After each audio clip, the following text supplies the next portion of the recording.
예수님을 믿고 그리스도인이 되었다라는 말은 원래 세상 사람들과 다르게 산다는 말에서 유래가 된 말이에요.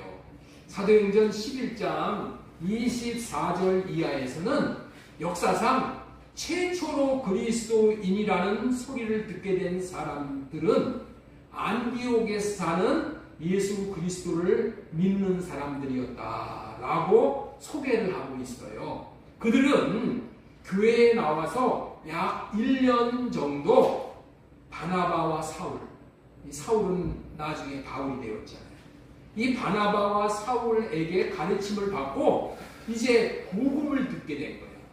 그리고 예수 그리스도를 영접하여 이제 주님의 이름인 주님의 마음으로 사는 사람들이 되었어요.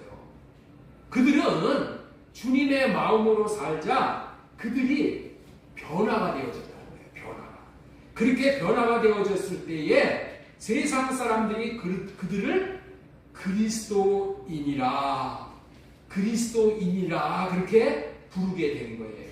원래 이렇게 부른 이유는 안디옥에 믿지 않는 사람들이 믿는 사람들을 나쁜 의미로 부정적으로 평가하려고 부른 말이 그리스도인이다 라고 부른 거예요.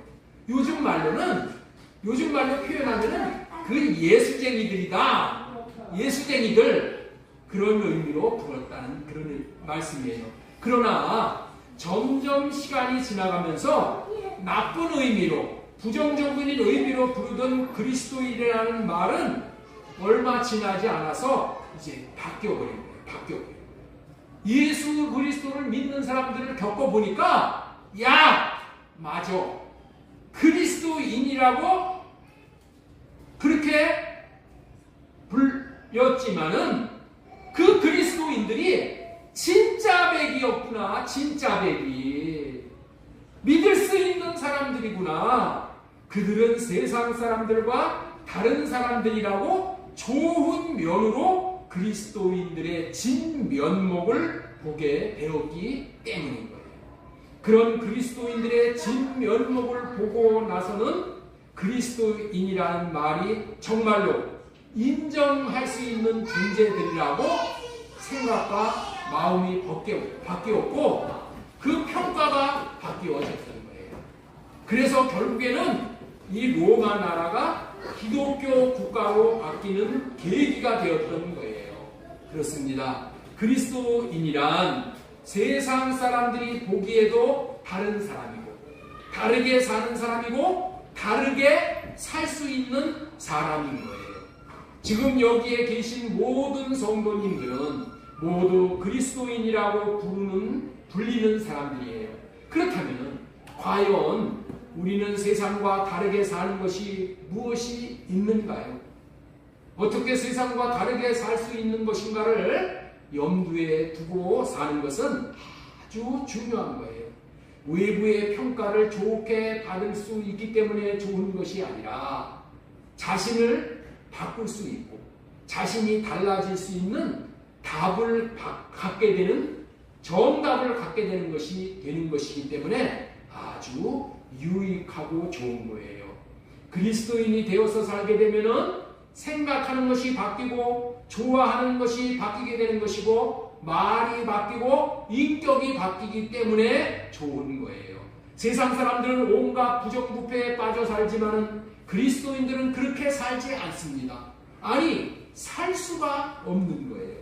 왜냐하면 그리스도인들은 양심상 그렇게 살 수가 없기 때문인 거예요. 그리스도인들은 앞에서는 잘하는 척하고 뒤에서는 세상 말로 호박씨 까는 삶을 살 수가 없는 거예요. 왜냐하면 양심상 그렇게 살 수가 없는 거예요. 이런 양심을 신앙 양심이라고 하는 거예요. 양심에는 두 가지 양심이 있는데 그냥 태어날 때부터 지니고 있는 양심이 있고 예수 그리스도를 믿어서 생겨나는 양심이 있어요. 여기서 말하는 양심은 예수 그리스도를 믿음으로 생겨난 양심으로 이 양심을 신앙 양심이라고 하는 거예요. 세상 사람들은 남을 죽이고 남들 위에 올라타서 잘 먹고 잘 살 수 있지만, 부귀 영화를 누릴 수 있지만은 그리스도인들은 그렇게 살 수가 없습니다. 왜냐하면은 마음에서 양심의 소리가 들리기 때문에 그 양심의 소리를 외면할 수가 없기 때문인 거예요. 이런 외면할 수 없는 양심의 소리를 하나님의 음성, 하나님의 이름, 하나님의 마음이라고 하는 거예요. 이 음성이 마음 깊은 곳에서부터 들려오기 때문인 거예요. 하나님의 마음을 알기 때문인 거예요. 세상 사람들은 죄를 지며 남의 마음을 아프게 하고도 잘 먹고 잘 살 수 있지만 그리스도인들은 그렇게 살 수가 없는 거예요. 왜냐하면 마음 깊은 곳에서 들려오는 양심의 소리를 받고 양심의 가치를 느끼기 때문인 거예요. 그리스도인들은 설사 한두 번은 세상 사람들이 살아가는 것처럼 죄와 타협하고 살 수 있지만 계속적으로는 그런 삶을 살 수가 없는 거예요. 왜냐하면 양심을 두드리는 소리를 외면하고 도외시할 수가 없기 때문에 차라리 회개하고 돌이켜 할례 받아야 마음이 편안하고 그래야 살 수 있기 때문에 다시는 반복해서 세상 사람들처럼 죄를 반복듯이 지으면서 살아갈 수 없는 사람들인 거예요. 이렇게 사는 다른 종류의 삶이라는 것은 도덕적으로, 윤리적으로 옳고 바르게 살아야 된다는 것 이상의 삶을 말하고자 하는 거예요. 그렇다면 어떻게 이러한 양심의 부끄러움이 없이 양심적인 삶을 살아갈 수 있게 되는 것일까요? 그래서 오늘은 이러한 내용을 중심으로 설교를 하며 피차 은혜를 나누고자 주님의 이름으로 사는 사람이라는 제목으로 말씀을 전하고자 하는 거예요. 우리 한번 같이 제목을 읽어보도록 하겠습니다. 주님의 이름으로 사는 사람. 주님의 이름으로 사는 사람. 오늘 설교 제목이 주님의 이름으로 사는 사람에 대한 의미 사는 사람이라는 제목인데, 이 주님의 이름으로 사는 사람에 대한 의미를 먼저 말씀을 드리겠습니다. 이 주님의 이름으로 산다는 말은 주님의 마음으로 산다는 의미와 동일한 의미라는 것을 알아야 이해가 쉬운 거예요. 이 주님의 이름으로 사는 사람, 주님의 마음으로 사는 사람이라는 말의 더욱 구체적인 의미는 마음 깊은 곳에 위치해 있는 양심 안에 계시는 주님이 주시는 양심의 소리를 듣고 사는 사람이란 의미예요. 그리스도인이 되었다라는 말은 믿음으로 마음 안에 예수 그리스도가 계시게 한다는 의미라고 누차례 말씀을 드렸는데, 예수 그리스도가 마음 안에 계신다는 말은 마음 안에 더 깊은 곳에 뭐가 있냐? 양심이라는 것이 있어요. 양심. 그 양심 안에 계신다는 의미의 말이에요. 그렇기 때문에 예수 그리스도가 양심 안에 계시면은 우리는 통상 양심이 살아났다라고 하는 거예요. 이렇게 해서 양심이 살아난 사람은 양심 안에서 말씀하시는 그리스도의 음성을 듣게 되는 거예요. 그 음성을 신앙 양심의 소리라고 부르는데, 그 음성을 듣게 되었다는 말은 양심이 살아있다라고 하는 것이고 신앙 양심이 있다라고 하는 거예요.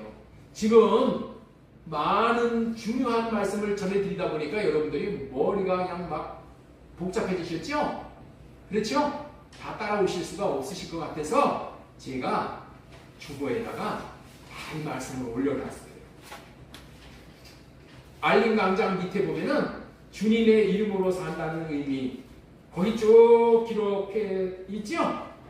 네, 이거를 읽고 또 읽고 그래서 이해가 되고 깨달아져야 돼. 깨달아지면서 생명으로 역사가 되는 거야. 내가 하나님의 생명을 받아 먹기 위해서는 뭐가 돼야 된다? 이해가 되고 깨달아져야 돼. 근데 이렇게 한 번 말씀을 이렇게 설교한다고 해서 그게 되는 게 아니거든요.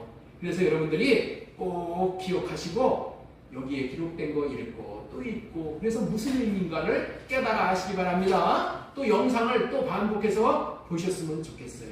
저와 여러분들은 새 언약을 믿는 사람들이므로 이미 그리스도가 양심 안에 계시기 때문에 양심이 살아있어요. 양심이 살아있어 양심의 소리를 들을 수 있는 사람들인 거예요. 그래서 신앙이 양심으로 살 수 있기 때문에 아무렇게나 살 수 없는 사람이 저와 여러분들인 거예요. 그러나 때로는 비양심적으로 살 때도 있어. 그것은 내 안에서 들려주시는 양심의 소리, 성령의 소리를 듣고도 무시해버리기 때문에 그래요. 성령의 소리가 내 안에서 양심의 소리가 들려온다니까. 그런데 그것을 뭐 한다고요? 무시해버려. 그것을 성령을 근심시킨다 그러는 거예요.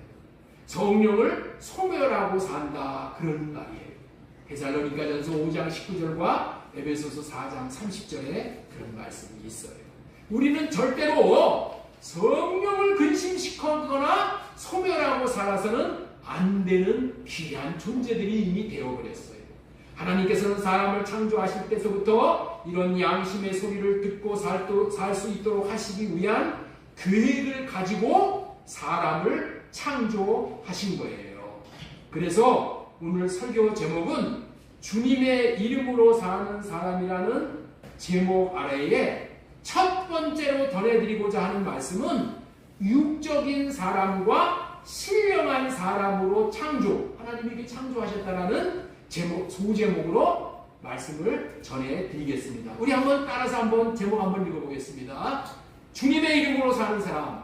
주님의 이름으로 사는 사람. 예, 이 제목하에 소제목 첫 번째 육적인 사람과 신령한 사람으로 하나님이 창조를 하셨다는 거예요.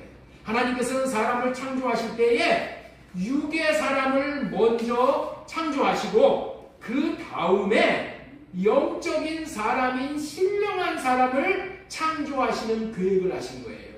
하나님께서 아담의 몸을 먼저 창조하시고 다음에 생명과를 따먹게 하심으로 영적인 사람으로 창조하시는 계획을 두셨는데, 서두에서 말한 안디옥에 사는 사람들은 예수 그리스도를 믿는 사람들을 그리스도인들이라고 불렀다고 했잖아요.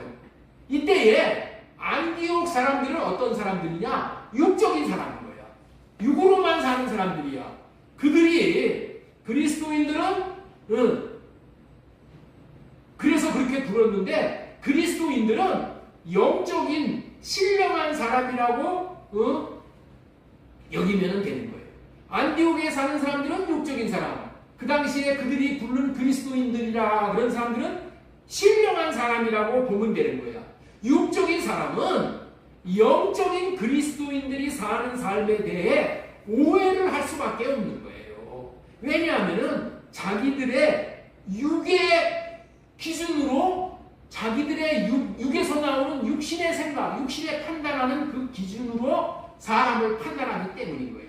그들은 육신으로만 살기 때문에 육신의 눈으로 보고 육신의 생각과 마음으로만 판단을 하는 것입니다. 그런데 그리스도인들은 육적으로 살지 않고 영적으로 살기 때문에 영적인 사람의 삶을 도무지 이해를 못하니까 자기들의 기준으로 판단을 하고 정죄하고 그렇게 말아버리는 거예요.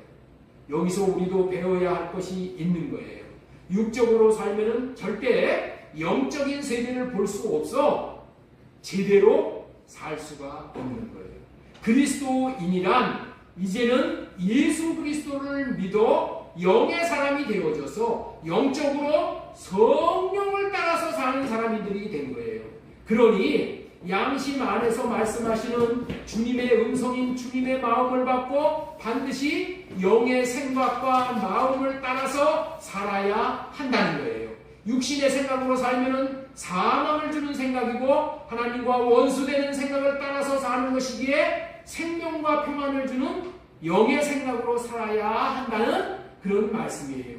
우리 로마서 8장 5절 말씀서부터 제가 한번 읽겠습니다. 육신을 따르는 자는 육신의 일을, 영을 따르는 자는 영의 일을 생각하나니 육신의 생각은 사망이요 영의 생각은 생명과 평안이라. 육신의 생각은 하나님과 원수가 되나니 8절 육신에 있는 자들은 하나님을 기쁘시게 할 수 없느니라. 이 말씀을 통해서 이런 생각을 하시는 분들이 계실 거예요. 육은 아주 잘못된 것이다. 육은 내 인생을 저주스럽게 만드는 것이구나. 이 말씀을 보면은 그런 생각이 들 수도 있어. 아니 이런 육을 만들어서 왜 내게 육신의 생각이 나오게 할까? 왜 이런 육을 하나님께서 만드셨을까? 하나님께서 실수해서 잘못해서 창조하신 것이 육이구나. 이렇게 여기실 분이 있으실 수도 있는 거예요. 그런데 그런 것이 아니라는 것을 밝히 아셔야 하는 거예요. 지금 시대는 아담과 하와는 하나님이 흙으로 빚어서 만들었잖아. 지금 시대는 우리의 몸을 누가 만들어줘? 부모님을 통해서 이 세상에 나오게 하신 하나님께서 그 다음에 새 언약의 중보자이신 예수 그리스도를 믿음으로 말미암아 육신의 몸에 성령을 부어주시는 거예요. 육신의 몸에 뭘 부어주신다고요? 성령을 부어주시는 거야. 그러면은 영적인 사람으로 내 안에 속사람이 태어나는 거예요. 그러면은 속사람이 내 안에 태어나면 새로운 시대가 펼쳐지는 거예요. 이제 속사람이 이 영적인 사람이 되어져서 영을 따라서 살아가게 되므로 하나님을 사랑할 수 있게 되어짐으로 알곡이 되게 하시어 천국 창고에 들어가게 하시는 것이 하나님의 계획이시고 하나님의 뜻인 거예요. 이와 같은 진리가 너무나도 소중하기 때문에 나는 늘 우리 청소년들에게 이런 말을 하고 있어요. 여러분들은 부모님이 낳아주심으로 이 땅에 나오게 한 것만으로도 어마어마한 복을 받은 것이다. 그 받은 복의 의미를 생각하면 할수록 갚을 수가 없는 그 은혜를 받은 것이기 때문에 부모님을 매일 업고 다녀도 부족할 것이다 라는 말을 하는 거예요.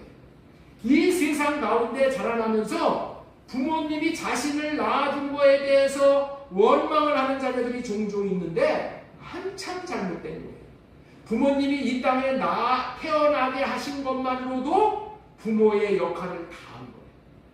육체로 낳아주신 의미가 너무도 크고 복이 되기 때문이라는 거예요.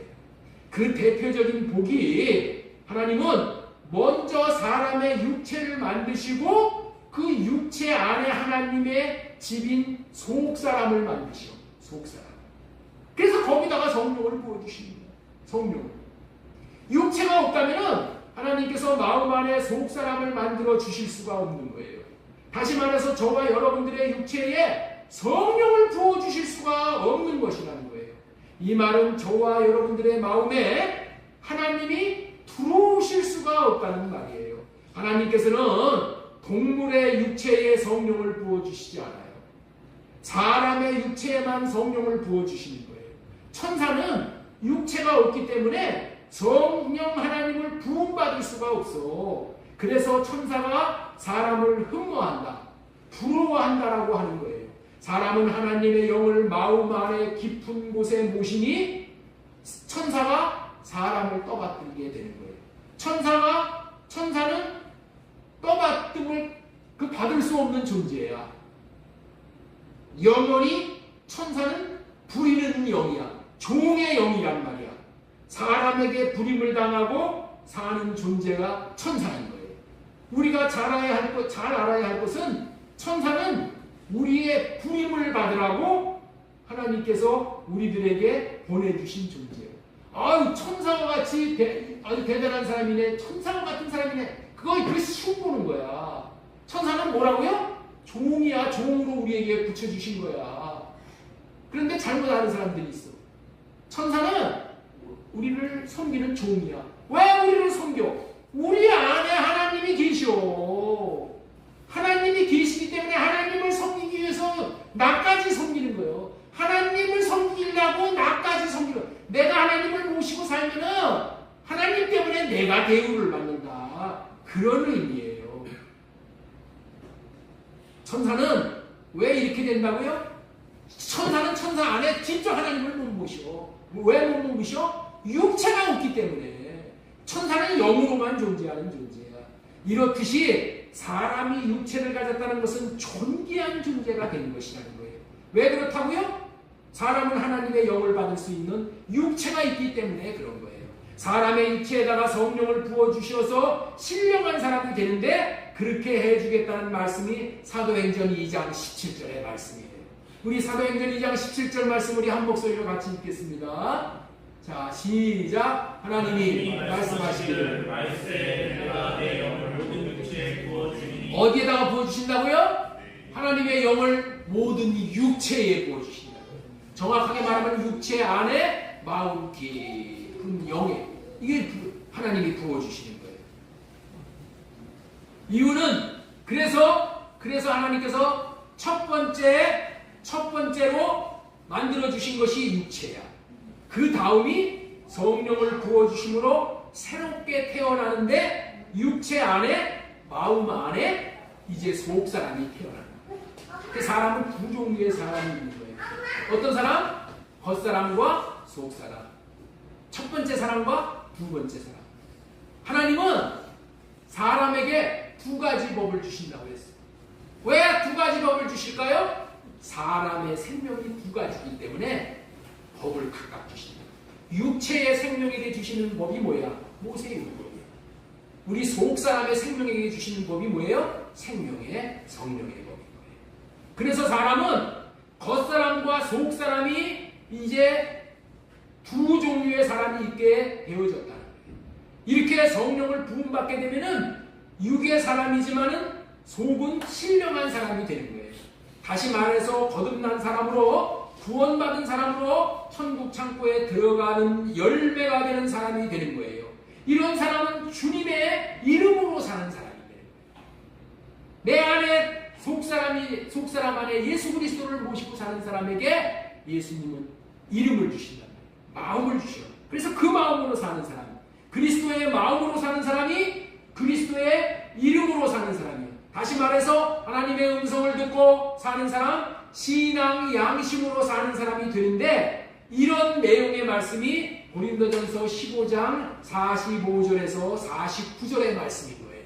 자, 오늘 여기 앞부분에 있는 거, 이 겉사람에 대해서는 1번 이렇게 동그라미로 표시했고, 신령한 사람은 아라비아 숫자 A1, ABC로 해서 동그라미를 쳤어요. 이걸 분별을 해서 잘 들으시기 바랍니다. 저와 여러분들이 아담과 같이 흙에서 태어날 때는 46절에 보면은 먼저 신령한 사람이 아니고 무슨 사람? 육의 사람이었어. 육의 사람이었으나 할례받고 새 언약이 이루어져 그리스도인이 됨으로 지금은 A번 신령한 사람이 되는 거예요. 그리고 47절에 흙에 속한 자였으나 2번에 그렇게 되었죠. 첫 사람은 땅에서 났으니 흙에 속한 자였으나 둘째 사람은 하늘에서 났느니라. 하늘에서 난 거야. 하늘에서 났다는 얘기가 뭐야? 하늘에서 성령을 보여내 주셔서 내 안에 이 속사람에게 성령을 부어주셔서 우리가 거듭나게 되었다. 그런 얘기예요. 하늘에서 난 둘째 사람이 되었고, 그 다음에 C번에 하늘에 속한 예수 그리스도와 같이 하늘에 속한 자가 되는 거야. 이제 거듭난 사람, 속사람이 태어난 사람만이 하늘에 속한 자가 되는 거야. 49절에 흙에 속한 자의 형상을 입은 것 같이 하늘에 속한 이의 형상을 입게 된다고 하신 것처럼 하늘에 속한 자의 형상을 입어 이제는 썩지 아니할 것을 유업으로 받게 된다. 썩지 아니할 것을 유업으로 받아. 썩지 아니할 것이 뭘까요? 그리스도의 이름이야. 그리스도의 마음은 썩지를 않아. 그 그리스도의 이름인 그리스도의 마음을 받게 되는 사람이 되는 거야.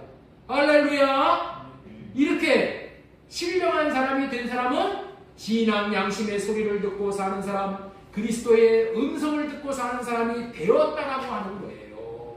여러분들 그리스도의 음성을 못 듣는다고 여기는 사람들이 있어. 왜 못 들어요? 세상 소리를 많이 들리니까 여기서 은밀한 가운데 마음 안에서 이 속에서 들려주시는 세미한 음성을 못 듣는 거야. 네? 양심의 소리를 못 들어. 너무 세상의 마음을 뺏겼어. 너무 욕이 강해서. 이런 사람들, 그리스도의 마음으로 산다고 하는 그런 사람, 육으로 사는 사람이 분별을 해야 돼요. 이 육으로 사는 사람들의 특징이 하나 있는데 그것은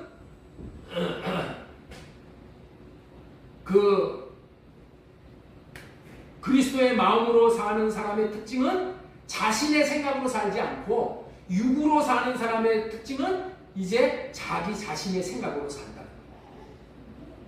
자신의 육신의 생각으로 자기 소견에 옳다고 여겨지는 대로 사는 사람이 육의 사람이다.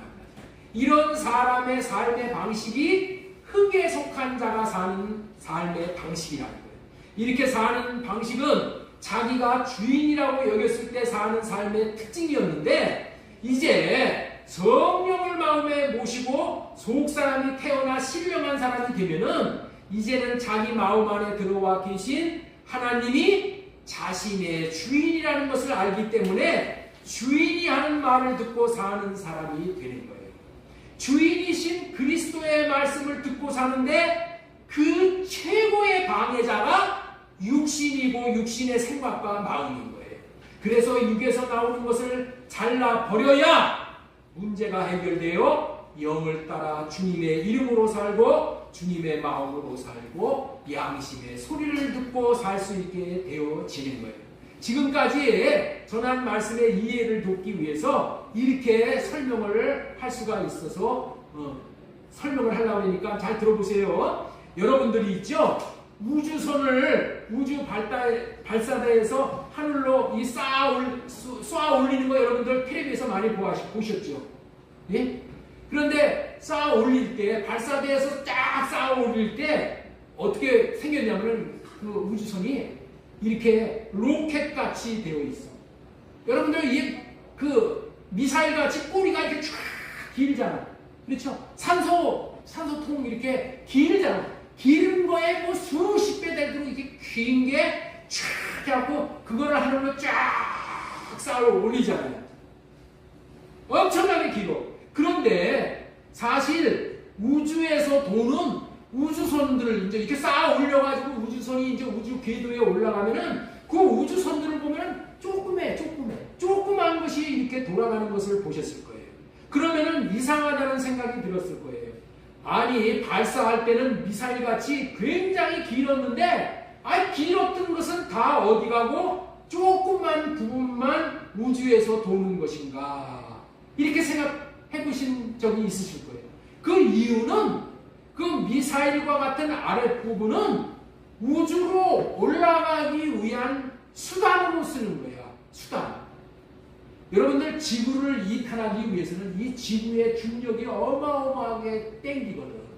그래서 어마어마한 화력이 필요해. 이게 뚫고 올라가려면. 그게 엄청난 화력이 필요하기 때문에 쏘아 올릴 에너지를 그 밑부분에다가 그 미사일과 같은 그 밑부분에다가 다 저장을 하는 거예요. 그래가지고 그거를 팍 쌓아올리면서 거기서 힘을 얻어가지고 또 쌓아올리고 1단 쌓아올리고 2단 쌓아올리고 3단을 쫙 쌓아올려가지고 궤도에 진입을 하는 거예요.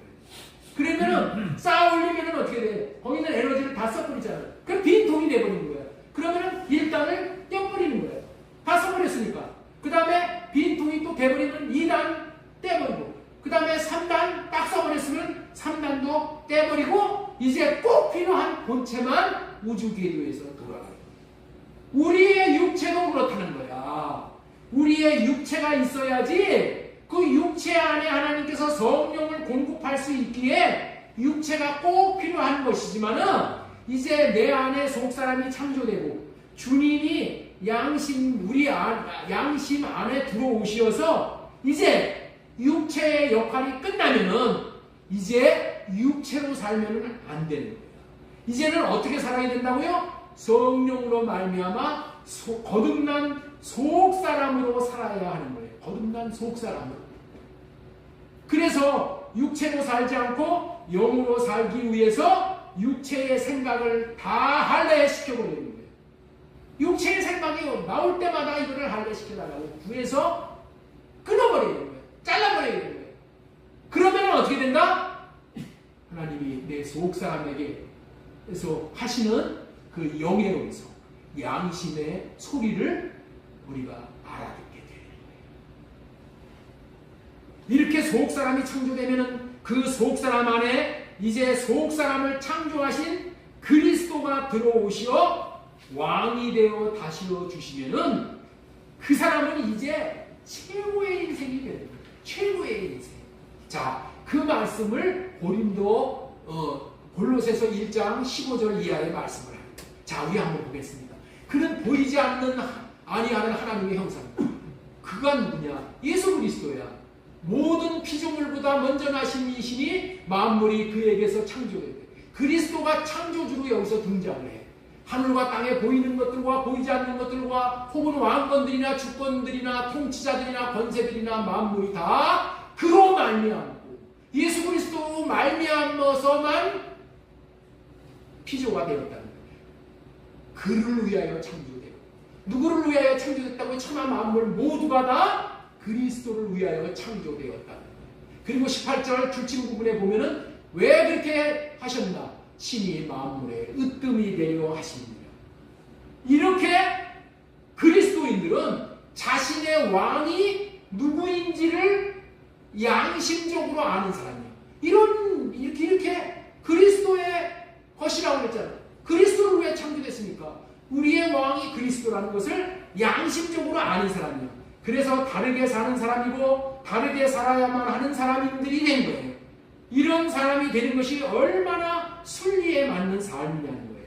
이런 사람은 정말로 하나님의 마음에 합당한 삶을 사는 사람이니 하나님께 얼마나 사랑을 받고 살게 되겠냐는 거예요. 이렇게 그리스도의 영인 성령이 자신의 마음 안에 들어오셔서 내 양심을 살리시어서 하나님의 마음에 합당하게 사는 사람은 양심이 살아난 사람이기 때문에 양심적으로 살게 되므로 하나님께 속한 사람이 되는 거예요. 우리 모두는 이렇게 하나님께 속한 사람다운 사람이 되어져서 신령한 사람이라고 인정을 받을 수 있어야 하는 거예요. 이렇게 되는 것이 우리 인생에 있어서 최고의 목적이고 우리에게 숙제로 남겨진 거예요. 그래서 늘 이렇게 우리 모두가 하나님께 속한 사람다운 사람이 되어지도록 저는 여러분들의 양심을 일깨우고 있는 거예요. 성경은 우리에게 하나님께 속한 사람이 되어지는 비결을 우리에게 말씀해 주고 계셔요. 그것은 할례를 받으면 그렇게 된다는 거예요. 그런 자들을 육이 벗겨진 자들이라고 표현을 하는데 그것을 성경에서는 특별한 말로 표현을 해요. 자, 우리 에레미야 4장 4절 말씀 우리 한번 보겠습니다. 유다인들과 예루살렘 주민들아 이렇게 불러. 유다인과 예루살렘 주민들은 어떤 사람들이에요? 이 언약을 믿는 사람들이야. 하나님께서 할례 언약을 이루어지게 해주시겠다. 새 언약을 이루어주시겠다. 그 약속을 믿는 사람들이 유다인과 예루살렘 주민들이야. 그들에게 얘기하는 거야. 그들에게 약속을 믿는 자들에게. 너희는 스스로 할례를 행하여 너희 마음 가죽을 베고 나 여호와께 속하라. 마음 가죽이 베어져 버리게 되면은 육이 벗겨진 자들이 되는 거야. 육이 벗겨지는 거야. 할례란 마음 가죽을 베어버리는 거야. 표피에다가 받는 것이 아니라 할례는 마음에 받는 것이 할례니 표면적으로 받는 것이 아니라 이면적인 할례가 참 할례니라. 이렇게 마음 가죽을 베어버리고 하나님께 속하게 되는 것이 할례라고 말씀하시네요. 자, 우리 한번 보세요. 너희 마음 가죽을 베고 줄친 부분 보세요. 너희 마음 가죽을 베고 나 여호와께 속하라. 하나님 앞에 속하여서 하나님이 책임지시는 인생이 되는 것은 하나님의 음성을 듣고 양심의 음성을 듣고 그 음성을 따라서 하나님을 누리고 사는 삶은 하나님 앞에 속한 자가 받아 누리는 삶이잖아요. 얼마나 귀한 말씀이에요. 얼마나 의미가 있는 말씀이에요. 어떻게 얼음만 죄악으로 하나님과의 관계가 끊어진 자들이 다시 하나님 앞에 속해질 수 있는 자가 된다는 것. 하나님께 우리가 속해질 수 있고 하나님 안에 들어갈 수 있는 사람이 되어진다는 것이 얼마나 복된 말씀이에요. 성령으로 말미암아 회개하고 할례받고 산다면 하나님께 속해질 수 있다고 하니 그야말로 복음 중에 복음인 것이지요. 할례란 마음을 덮고 있는 가죽과 같은 육의 몸에서 나오는 것들을 벗겨내는 거예요. 그 가죽이 육신에서 나오는 생각인 거예요. 이 생각을 벗겨내야 마음에서 말씀하시는 양심의 소리를 듣고 양심적으로 살 수 있기 때문에 그렇게 표현을 하는 거예요. 우리 에레미야 4장 4절 다시 한번 읽겠습니다. 시작. 같이 읽습니다. 유다인과 예루살렘 주민들아, 너희는 스스로 할례를 행하여 너희 마음 가죽을 베고 나 여호와께 속하라. 그리하지 아니하면 너희 악행으로 말미암아 나의 분노가 불같이 일어나 사르니 그것을 끌 자가 없느니라. 이렇게 마음과 가죽을 벗기고 양심에서 들려주시는 주님의 음성을 듣고 사는 사람이 신령한 사람인 거예요.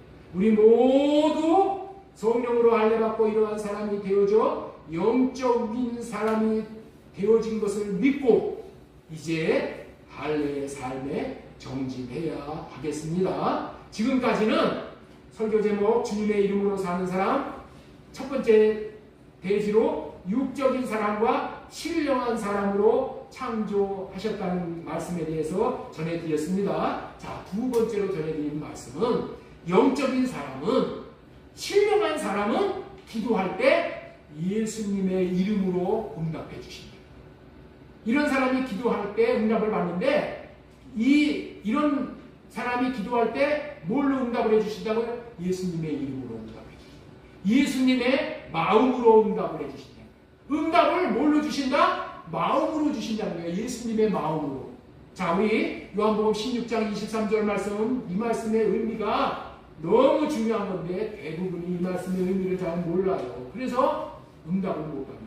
오늘 반드시 이 말씀을 듣고 이렇게 기도해서 응답받는 저와 여러분들 되어지기를 예수님의 이름으로 축원합니다. 자, 우리 같이 읽습니다. 내가 진실로 너희에게 이르노니 너희가 무엇이든지 아버지께 구하는 것을 내 이름으로 주시리라. 지금까지는 너희가 내 이름으로 아무것도 구하지 아니하였으나 구하라. 그리하면 받으리니 너희 기쁨이 충만하리라. 내가 진실로 truly 얼마나 중요하면은 진실로 말이야. 이렇게 하셨습니다. 예수님은 중요할 때 진실로라는 말씀을 쓰시고, 그런데 진실로 이렇게 말씀을 하셔요. 너무너무 중요한 거예요. 이거를 모르면 응답받는 기도 생활을 할 수가 없기 때문에 이 말씀은 기도할 때에 무엇이든지 구하는 것을 예수님의 이름, 다시 말해서 예수님의 마음으로 주신다는 말이에요. 맞습니다. 기도는 주님의 마음을 받는 게 기도예요. 기도는 뭐를 받는 게 기도라고요? 주님의 마음을 받는 게 기도야. 23절에서 주님께 무엇을 기도해야 할 것을 구할 때 주님은 우리 마음에 주님의 마음으로 무엇을 구해야 될지를 알려주시는 거예요. 어떻게 기도할 것을 마음으로 받으면 그 마음이 이루어지도록 기도하면 받게 된다는 거예요. 이 방법이 응답받는 기도 방법입니다. 자, 여기 잘 들어보세요. 오늘 설교하고자 하는 핵심이 여기야. 아직까지 설교한 내용은 이 설교를 하기 위한 여러분들 그 서론에 불과했다고 보면 돼요.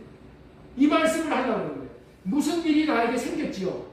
무슨 일이 생겨서 기도를 할 때 어떻게 기도를 해야 되냐? 주님께 어떻게 기도할까요? 라고 그것을 먼저 구해야 된다.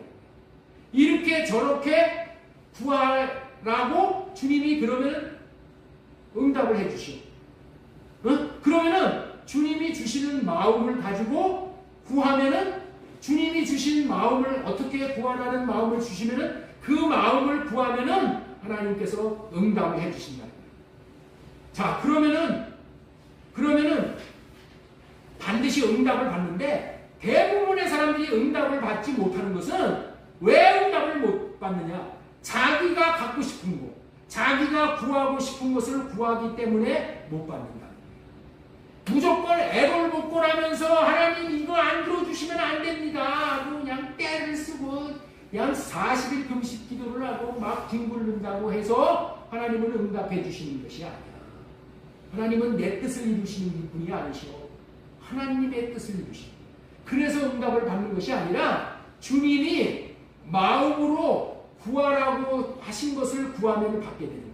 그러면 기쁨이 충만해지는 인생이 되는 거예요. 자, 24절에 주님은 제자들에게 너희가 내 이름으로 아무것도 구하지 않았다라고 하시면서 구하라고 하셔요. 무슨 말이에요? 너희가 이제까지 너희가 받고 싶은 것을 달라고 구했다. 그런 것이.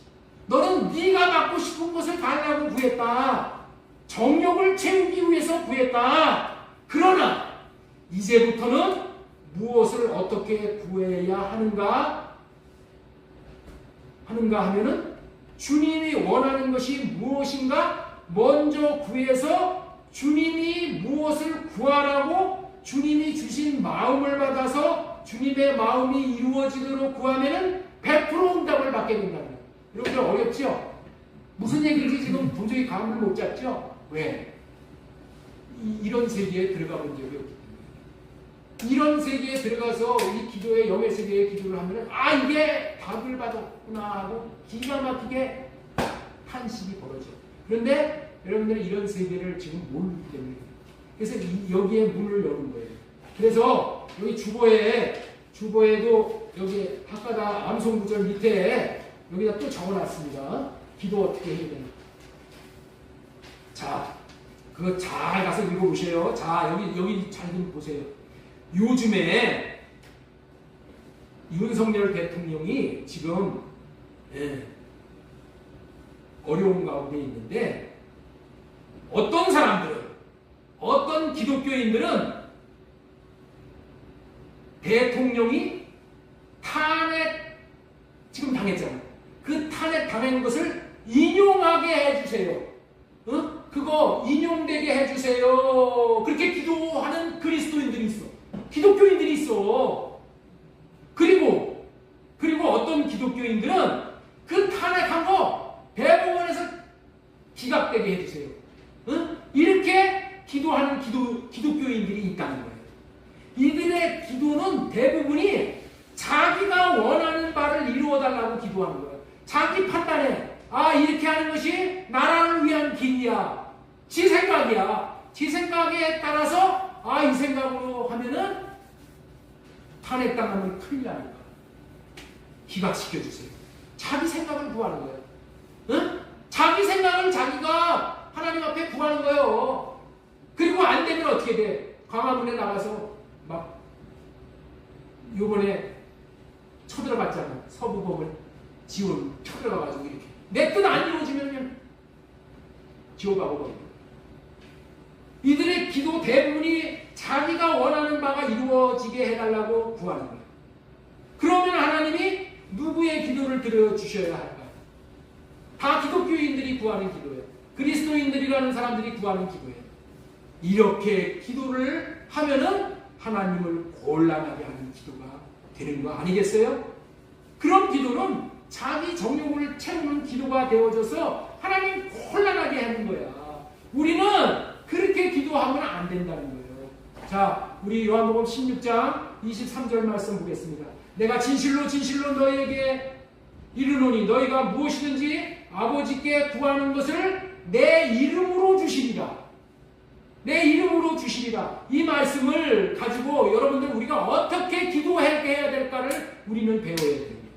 주님이 어떻게 기도해야 하나요? 라고 먼저 주님에게 물어야 되는 거야. 이런 사건이 터졌을 때 하나님의 마음은 어떠세요? 탄핵시켜버리는 것이 하나님의 마음이에요? 인용되는 것이 하나님의 마음이에요? 그럼 먼저 물어야 되는 거예요. 하나님 앞에. 하나님의 뜻이 이루어져야 되는 거 아니야. 그런데 우리는 하나님의 뜻이 뭔지를 모르잖아. 그러니까 어떻게 돼? 먼저 구하는 거야. 하나님, 내가 어떻게 기도를 해야 될까요? 탄핵당하게 해달라고 기도해야 될까요? 인용할 수 있게 되어달라고 기도해야 될까요? 하나님에게 먼저 물어야 되는 거야. 먼저. 이거를 먼저 구하라는 거예요. 그러면은 하나님께서 예수 그리스도께서 우리 마음에 마음을 주신다는 거야. 마음으로 주시오. 뭐라고? 야, 탄핵당하게 기도해라. 기각당하게 기도해라. 그 마음을 주신다. 아니 지금 이 기도의 원리에 대해서 지금 화제거리인 걸 가지고 지금 예를 들어서 지금 설명을 해드리는 거야. 우리가 기도할 때 무조건 내고 하나님 우리 아들 서울대학교 들어가게 해주세요. 응? 나 우리 아들 의사 되게 해주세요. 이렇게 구하는 것이 아니라 하나님 우리 아들 어떻게 되는 것이 하나님의 뜻이에요. 하나님 앞에 먼저 물으라는 거예요. 하나님은 왜 우리 아들을 나에게 기업으로 주셨습니까? 내가 뭐를 시키라고 하나님이 주셨습니까? 물어야 된다는 거야. 먼저 물어 하나님의 뜻을. 물으면은 하나님께서 어떻게 해주신다? 마음을 주신다는 거예요. 내 마음. 이 영의 세계는 이 귀로 들려주는 것이 아니라 마음에다가 응답을 줘. 마음에서 들어야지 그게 하나님의 음성이야. 이 귀로 듣는 거는 육신으로 듣는 거는 다 귀신의 음성이고 내 마음에 하나님이 마음을 주시는 거야. 어떻게 하라는 마음으로 다 알아보게 돼 있어. 마음에. 주님은 우리가 어떻게 기도할지를 구하면은 주님의 마음으로 주신다는 거예요. 주님이 우리 마음에 주님이 주시는 마음을 받아서 그 주신 마음이 이루어지도록 구하면은 이루어 주시겠다라고 지금 말씀하십니다. 내 이름으로 주십니다. 내 마음으로 주십니다. 내가 마음으로 준다. 내가 마음으로 너에게 기도하라고 준 것을 가지고 기도하면은 그거 이루어지게 해주겠다. 그러면은 응답이야, 응답. 그러면은 기쁨이 충만해지는 거야. 그런데 내 정욕을 채우기 위해서 기도하면 어떻게 돼? 응답 못 받아. 그러니까 뭐라 그래? 에이, 하나님 죽었어. 하나님은 안 계셔. 믿음 떨어져. 낙심해. 교회도 떨어져 가. 왜 그렇다고요? 주님 마음으로 이름으로 주신 것을 받지 못해. 엉뚱한 걸 부르기 때문에.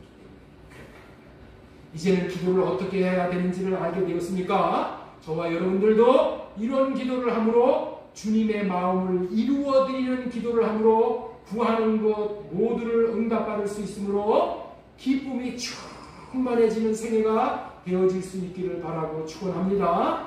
자, 지금까지 전해드린 말씀은 주님의 이름으로 사는 사람이라는 제목하에 육적인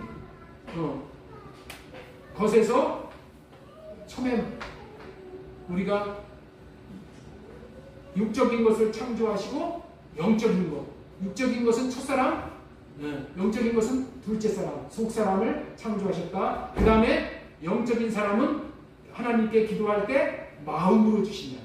우리 마음으로, 할렐루야, 이 마음으로 주시는 거 받아서 그 받은 마음을 가지고 구할 때 하나님이 이루어지게 된다. 자, 그러면은 그렇게 마음으로 구해가지고 응답받고 기가 막힌 인생을 살아간 사람이 있어. 그 사람에 대한 예를 한번 들어보겠습니다. 그래서 예수 이름으로 살았던 사람 베드로라는 제목의 말씀을 통해서 우리가 예제를 푸는 거야. 예제. 네? 예제를 한번 풀어보도록 하겠습니다. 예수님의 수제자가 베드로였는데 베드로가 수제자가 될 수 있었던 큰 이유는 베드로는 예수님의 이름, 예수님의 마음을 받아 예수님의 마음으로 산 사람이기 때문에 그런 대사도가 된 거예요. 사도행전 3장에는 베드로와 요한이 성전으로 올라갈 때 성전 미문에는 구걸하기 위한 안징뱅이가 있었어요. 이런 상황을 보게 된 베드로는 하나님 앞에 기도했어요. 자, 여기 잘 집중해 주세요. 이거 놓치면 안 돼. 놓치면 안 돼. 기도해도 헛고생하면 안 돼. 베드로가 성전 미문 앞에 앉아있는 안징뱅이를 봤단 말이야. 그랬을 때 베드로는 어떻게 했냐? 하나님, 제가 저 안진뱅이를 위하여 어떻게 기도해야 할까요? 베드로는 이렇게 물은 거야. 여기에 그런 내용은 안 나와 있지만 그런 의미가 여기 이 행간에 다 담겨져 있는 거예요.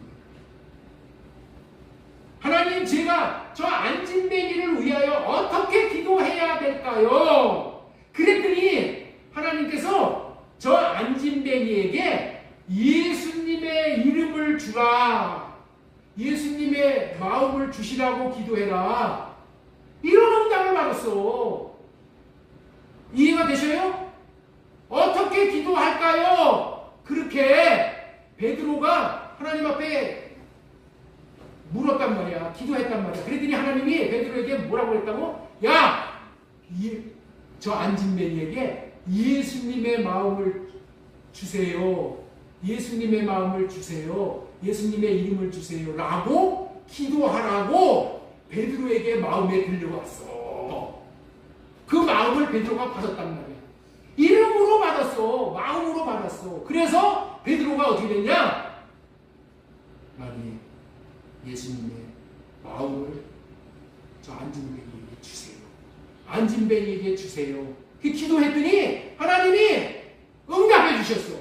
또 무슨 응답을 했냐? 네가 예수님의 이름으로 안진뱅이에게 이름을 주어라. 이런 응답을 받았어. 이해가 되셔요? 안진뱅이가 앉아있는 것을 보고 사정이 아주 딱했어. 그랬을 때 처음부터 나사렛 예수 그리스도의 이름으로 일어나거나 그런 게 아니라는 거야. 그렇게 해서 응답받는 게 아니야. 안진뱅이가 앉아있는 것을 보고 하나님, 저 불쌍한 안진뱅이를 위해서 내가 어떻게 기도해야 될까요? 하고 하나님한테 물었다니까. 어떻게 기도해야 할까요? 하나님 앞에 물었더니 하나님이 뭐라고 계셨냐? 베드로에게, 야! 안진뱅이에게 예수의 이름을 주세요. 예수님의 마음이 흘러들어가게 해주세요. 그렇게 기도하라는 마음을 주셨다는 거야, 베드로가. 그래서 그 마음을 가지고 순간적인 일이야. 이게 순간적인 일. 하나님, 예수님의 마음이 저 안진뱅이에게 임할 수 있게 해주세요. 예수님의 마음이 임할 수 있게 해주세요. 기도해야지 예수님의 마음이 임할 수가 있는 거야. 그래서 하나님은 기도하는 그 기도를 가지고 일을 하시는 거예요. 기도하지 않으면 일이 일어날 수가 없어. 그래서 하나님 어떻게 기도해야 될까요? 하고 하나님 앞에 구했더니 하나님이 야! 안진뱅이에게 예수님의 마음이 들어갈 수 있도록 그렇게 구해라. 그래서 그걸 가지고 그 마음을 주셨기 때문에 이제는 예수님의 마음이 안진뱅이에게 임할 수 있게 해주세요. 안진뱅이에게 임할 수 있게 해주세요. 주신 마음을 가지고 기도했다는 거야. 응? 기도한 거야. 기도를 했더니 하나님께서 그 기도를 이루어 주셔서 어떻게 했다? 야! 네가 지금 예수 그리스도의 이름으로 선포해라. 예수 그리스도의 이름으로 일어나라고 선포를 하면은 내가 너를 통해서 예수 그리스도의 이름이 그에게 들어가도록 하겠다. 예수님의 마음이 그에게 들어가도록 하겠다. 그리고 네가 그 팔을 잡아 일으켜라 하는 그런 마음을 주셨다는 거예요. 그래서 그 마음을 받아가지고 그대로 실행을 순종을 한 거야. 순종을 했더니 어떤 일이 일어났어? 놀라운 역사가 있어. 하나님이 주신 마음을 가지고 그 마음이 이루어지게 해달라고 구하고 그렇게 주신 마음대로 순종을 하면은 기적이 일어난다. 그 얘기를 지금 하는 거예요. 너희가 무엇이든지 아버지께 구하는 것을 내 이름으로 주리라고 하신 말씀을 믿고 베드로가 아버지 저 안진뱅이를 위해서 어떻게 기도해야 할까요? 라고 구했다는 거예요. 첫 번째 그게 구했어. 그랬더니 하나님께서 저 안진뱅이에게 예수님의 이름을 주십시오 라고 기도하라는 마음을 주셨어요. 그래서 베드로는 그 마음을 받고 하나님 저 안진뱅이에게 예수님의 이름을 주세요. 그렇게 기도했더니 하나님께서 그러면은 너 베드로가 직접 예수님의 이름으로 일어나 걸으라고 직접 말을 해라. 선포를 해라. 그러면서 오른손을 잡아 일으켜라 하는 마음을 주셨다는 거예요. 그래서 그 마음을 받아서 베드로는 주신 마음대로 예수 그리스도의 이름으로 일어나라고 선포를 했고 손을 잡아 당기니까 일어났다. 마태복음 7장에는 주여 주여 내가 주의 이름으로 귀신을 쫓아내고 주의 이름으로 능력을 행하고 주의 이름으로 병든 자를 고치고 막 놀라운 일을 다 했습니다. 하나님이 뭐라고 하셨어요? 야 나는 너를 모른다. 도무지 모르고. 왜 도무지 몰랐어요? 지가 한 거야. 지가 예수 그리스도의 이름을 하나님이 주시지도 않았는데 그걸 가지고 그냥 써먹었거든요. 그러니 뭐 한 거예요? 불법을 했는 거예요. 예수님의 이름을, 예수님의 마음을 어떻게 했어? 하라, 쓰라고 했을 때 쓰는 거야. 선포하라고 할 때 하는 거야. 베드로의 기도와 마태복음 7장의 기도는 전혀 다른 차원의 기도라는 거야. 할렐루야. 그래서 베드로는 하나님 저 안진뱅이에게 예수님의 이름을 주세요 그렇게 기도했더니 하나님께서 그러면 너 베드로가 직접 예수 그리스도의 이름으로 일어나 걸으라고 직접 명령해라. 네가 명령을 해라. 내가 네 명령을 통해서 일하겠다. 뒷받침해 주겠다. 하나님이 주신 마음으로 행하자요. 그러면 기적이 일어나. 오른손으로 잡아 일으켜라 하는 마음을 베드로에게 주셨어. 그랬을 때 어떻게 돼? 베드로가 아이고 내가 어떻게 일으킬 수 있어. 아이고 안 됩니다 하고 순종을 안 했으면 기적이 없어. 하나님이 주신 마음을 가지고 순종을 했더니 하나님께서 책임지십니다. 하나님의 마음을 받고 하나님의 마음을 받은 대로 일을 순종을 하면은 뒷일은 다 하나님이 책임지십니다. 뒷일은 다 하나님이 책임지십니다. 그렇습니다. 기도는 어떻게 기도할까를 묻는 기도를 하고 어떻게 기도하라고 예수님의 마음을 주시는 그 받은 마음을 이루게 해달라고 또 기도하면 응답이 이루어지는 거예요. 베드로는 이 방식으로 기도함으로 하나님이 주시는 복이 예수님의 이름으로 풀어지게 해서 안진뱅이를 고쳤습니다. 어떻게 기도해야 되냐고 구하면은 기도하는 사람에게 어떻게 구해야 하는지 예수님의 마음을 주신다. 영의 세계는 마음의 세계이기에 다 마음으로 갖고 마음으로 통하는 세계예요. 예수님의 이름으로만 형통하게 되는 것이 영의 세계의 비밀이기 때문에 이렇게 하라고 하시는 거예요. 우리 사도행전 3장 6절 우리 한번 읽어보겠습니다. 베드로가 이르되 금가은은 내게 없거니와 내게 있는 이것을 내게 주노니 나사렛 예수 그리스도의 이름으로 일어나 걸으라 하고 이 선포. 이것만 보면 안 돼. 이거의 이면을 알아야 돼. 베드로가 이제 보니까 이거 나사렛 예수 그리스도의 이름으로 일어나 걸으라. 근데 베드로는 했는데 왜 우리는 안 돼? 왜 안 돼? 베드로는 예수님의 이름으로 일어나라고 하는데 왜 우리는 안 되냐는 거예요. 베드로가 일으킨 이유는 뭐라고요? 제가 말씀드린 대로 그렇게 기도했기 때문에 일어나는 거예요. 그게 내가 기도한 건 내 마음대로 하는 거예요. 내 마음대로 사는 거는 내 육신의 생각으로 예수님의 이름으로 베드로도 일어났으니까 베드로가 그렇게 일으켰으니까 나도 일으킬 수 있지 하고 하니까 안 되는 거예요. 주님이 주시는 마음으로 했을 때 하나님이 뒷받침해 주는 거예요. 예수 그리스도의 이름으로 일어나 걸으라 하고 오른손을 잡아 일으키니 발목이 곧 힘을 얻고 뛰어 서서 걸으며 그들과 함께 성전으로 들어가면서 걷기도 하고 뛰기도 하며 하나님을 찬송하는 모든 백성이 그 걷는 곳과 하나님을 찬송함을 보고 그가 본래 성전 미문에 앉아 구걸하던 사람인 줄 알고 그에게 일어난 일로 인하여 심히 놀랍게 여기어 놀라더라. 베드로가 이 안진뱅이에게 찾아가 하나님이 주시는 복이 풀어져 고침받고 일어날 수 있도록 한 것이 무엇인가 한없이 궁금하지 않으셨어요? 이때까지? 네? 이때까지 궁금하지 않으셨어요? 저는 궁금했어. 어떻게 베드로는 되고 나는 왜 안 되나? 궁금했단 말이에요. 베드로가 어떻게 기도해야 하는지를 기도할 때 예수 그리스도의 이름, 마음을 받고 그 받은 마음이 이루어지게 해달라고 구했더니 이루어진 거예요. 사도행전 3장 16절 그 이름을 믿음으로 그 이름이 너희가 보고 아는 이 사람을 성하게 하였나니 예수로 말미암아 난 믿음이.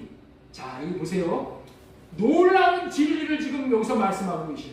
베드로가 예수님으로부터 받은 예수 그리스도의 이름을 그 안진뱅이에게 풀어놨단 말이야. 예수 그리스도의 마음을 베드로에게 풀어놨더니 무슨 일이 생겼냐면은 안진뱅이가 믿음이 생겨버렸어. 믿음이 생겨버렸단 말이에요. 여기 보세요. 그 이름을 믿음으로 그 이름이 너희가 보고 아는 이 사람을 성하게 하였니 예수로 말미암아 난 믿음이 너희 모든 사람 앞에서 이같이 낫게 하였니. 예수님의 이름을 예수님의 마음을 안진뱅이에게 선포를 했더니 안진뱅이에게 야 나도 예수 이름으로 일어날 수 있게 되겠구나 하는 믿음이 먼저 안질뱅이에게 들어갔어. 예수님의 마음이 이렇게 놀라운 거예요. 예수님으로 말미암아난 믿음이라고 했어요. 베드로가 안질뱅이에게 예수님의 이름, 예수님의 마음을 주니 믿음이 생겨난 거예요. 이 믿음이 고침을 받을 수 있는 믿음, 예수님의 이름, 다시 말해서 예수님의 마음, 하나님의 어떠하심이 믿어지는 믿음이야. 예수님의 마음이 안질뱅이에게 임하니 하나님이 살아계시다는 믿음, 하나님을 고칠 수 있다는 믿음이 온 거예요. 믿음이 오니까 하나님이 이 일을 하실 수가 있어서 고침받게 되어진 거예요. 세상에 어떤 자도 믿음을 줄 수 있는 자가 없는데 예수님의 마음이 임하면은 믿음이 오는 것입니다. 그래서 믿음은 선물이라고 하는 거예요. 예수님의 이름인 예수님의 마음을 받음으로 안진뱅이가 믿음이 생기고 고침을 받아 건강하게 세워진 거예요. 베드로는 이렇게 예수님의 이름으로 예수님의 마음으로 하나님의 복을 풀어놓는 사람이 되어지니 안진뱅이는 고침받게 된 것이고, 베드로는 하나님은 마음을 주시고 그 마음이 이루어지게 되어지는 것을 경험한 거예요. 이것을 또한 하나님은 말씀하시고 이루시는 하나님이라고 하고, 또 하나님은 마음을 주시고 주신 마음을 이루시는 하나님이라고 하는 거예요. 이제 결론을 정리를 하도록 하겠습니다. 하나님은 기도할 때에 예수님의 이름으로 주십니다. 다시 말해서 예수님의 마음을 주십니다. 그렇기 때문에 우리는 기도할 때 무조건 내가 받고 싶은 대로, 내가 원하는 대로 기도하는 것이 아니라 하나님 어떻게 기도해야 하나요? 묻고 하나님이 기도하라는 대로 기도하는 거예요. 하나님이 어떻게 기도하라고 주시는 마음을 붙잡고 기도하는 거예요. 그 마음이, 하나님이 주신 마음이 이루어지도록 구하는 거예요. 하나님이 마음을 주셨는데도 내가 기도하지 않거나 내가 하라는 대로 안 하면은 안진뱅이는 안 일어났어. 못 일어났어. 베드로는 안진뱅이를 바라보면서 무조건 안진뱅이를 질병에서 고쳐주세요 라고 기도하지 않고 어떻게 기도해야 하나요? 물을 때에 하나님이 예수님의 이름을 주어라, 예수님의 마음을 주어라는 마음을 받고 그 이름을 주었을 때에, 안진뱅이에게 주었을 때에 안진뱅이가 믿음이 생겨버렸어. 믿음이 생겨가지고 고침받게 된 거예요. 이렇게 해서 예수 그리스도의 이름인 예수님의 마음을 받아 그 마음만 나타내면은 안진뱅이도 고치고 눈먼 자도 고치고 상처 입은 자도 고침받고 죽은 자도 살리는 역사가 일어나는 거예요. 그렇게 해서 큰 기쁨을 누리는 겁니다. 저와 여러분들이 기도할 때 성령을 호흡함으로 내가 받고 싶은 대로 기도하고자 하는 육신의 생각은 하려고 주님께 어떻게 기도해야 하는지 먼저 물을 때에 주님은 어떻게 기도해야 하는지를 마음으로 주십니다.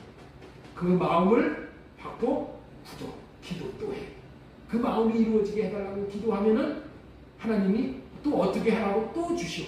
그러면은 주신 마음을 가지고 실행을 하면은 베드로처럼 응답받고 쓰임받아 베드로처럼 대사도가 되는 그런 역사. 지난주에 전해드린 말로는 족장다운 족장이 되는 것이라는 것을 우리가 꼭 기억했으면 좋겠습니다. 자, 우리 요한복음 16장 23절 마지막으로 한번 읽고 마칩니다. 내가 진실로 시작. 내가 진실로 너희에게 이르노니 너희가 무엇이든지 아버지께 구하는 것을 내 이름으로 주시리라.